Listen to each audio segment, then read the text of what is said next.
સ્વતંત્રતા દિવસની સંધ્યાએ Ahmedabad zone 5 Bapunagar police station ખાતે સ્વતંત્રતા દિવસે નિવૃત્ત પોલીસ કર્મી અને મહિલાઓનો સન્માન સમારોહ યોજાયો।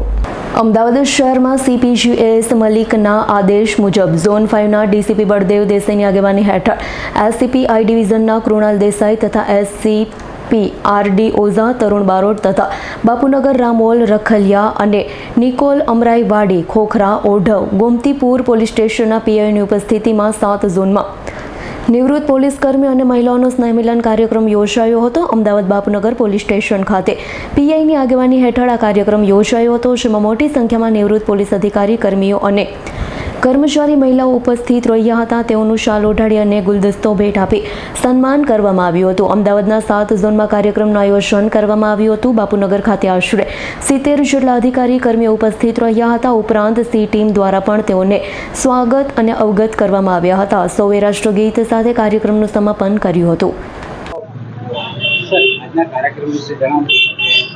આજે જે સ્વાતંત્ર્ય દિનની સંધ્યાએ અમદાવાદ શહેરના જેટલા પણ નિવૃત્ત પોલીસ અધિકારીઓ નિવૃત્તિ પછી અહીંયા અમદાવાદ શહેરમાં વસવાટ કરે છે એ તમામના એક સ્નેહ મિલનનો કાર્યક્રમ આખા અમદાવાદના 7 ઝોનમાં એક સાથે આજે માનનીય CP સાહેબની સૂચનાથી આયોજન કરવામાં આવ્યો હતો।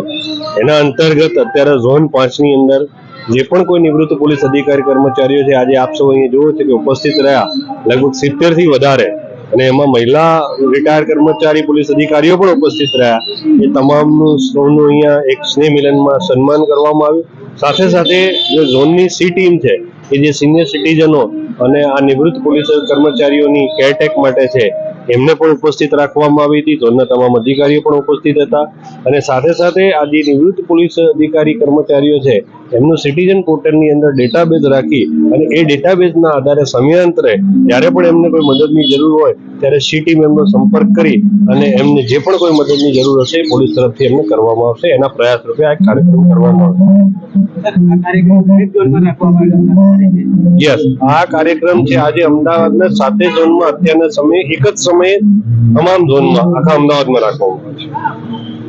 સંજીવ રાજપૂતનો રિપોર્ટ, S9 ન્યૂઝ, અમદાવાદ। અમારી તમામ માહિતીથી અપડેટ રહેવા માટે જોડાયેલા રહો S9 ન્યૂઝ સાથે।